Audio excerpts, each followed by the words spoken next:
কবিতাৰ কথা নয়ন জ্যোতি পাংগিং আবৃত্তি বিষ্ণুপ্ৰিয়া তামুলী কবিতাৰ শীৰ্ষক স্বাধীনতাৰ সংজ্ঞা সলনি হ'ল নেকি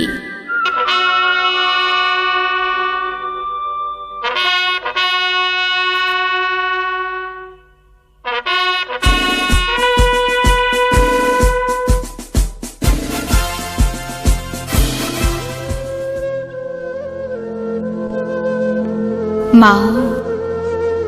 স্বাধীনতাৰ সংজ্ঞা সলনি হ'ল নেকি কেনেকৈ সাজিলে পজা য'ত মানুহৰ সলনি নৰ কংকাল জীয়াই থাকে কেৰা মাতৃৰ বুকুত ভূমিষ্ঠ হোৱা এটি অবুজ শিশু মাথো ৰঙীন পৃথিৱীত জিলিকিছিল কেইবাখনো অস্বাভাৱিক মুখ ক্ৰমাৎ ডাঙৰ দীঘল হৈ পৰা সি তেওঁ আৰু তেখেত এতিয়া অত্যাধুনিক হ'ল সকলো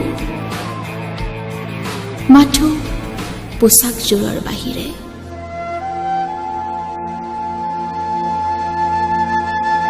মাও তেতিয়াৰ ব্ৰিটিছ শাসন কালত মোৰ ককা আইতা ভাই ভনী ইত্যাদি ইত্যাদিয়ে নিজকে গোলাম বুলিয়েইতো আমাক ন্যায় লাগে আমাক দেশ লাগে আমাক স্বাধীন লাগে বুলি জপিয়াই পৰিছিল যিয়েই নকওক হাজাৰজন মহাত্মা বগা চাহাবৰ লাঠিৰ কোব সহি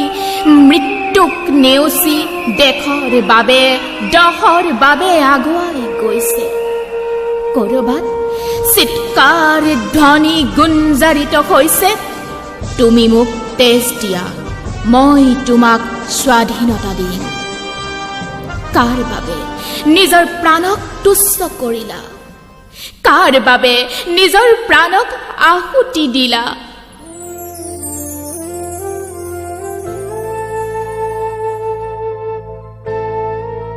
মণিৰাম কুশল কনক লতা আৰু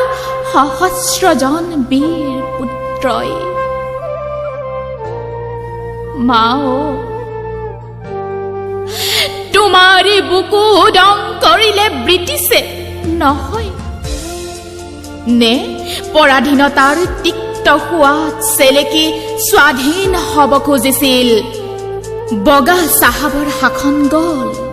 দেশ স্বাধীন হ'ল তথাপিতোচোন মা আন্দোলন হৈয়ে আছে মা সিহঁত বগা চাহাবৰ বংশধৰ নেকি ইষ্ট ইণ্ডিয়া কোম্পানীৰ দৰে সিহঁতিও আমাৰ সম্পত্তি ডাঙৰ ডাঙৰ জাহাজত তুমি মনে মনে থাকা কিয় থাকিম মা মোক জেলত থব নেকি মোক শাস্তি দিব নেকি নে মোক তেওঁলোকৰ দৰে ফাঁচি দিব মা মই কিবা স্বাধীন হ'ব বিচৰা নাই নহয় মই তোমাক বিচাৰো মা তোমাৰ কোলাত শুব বিচাৰো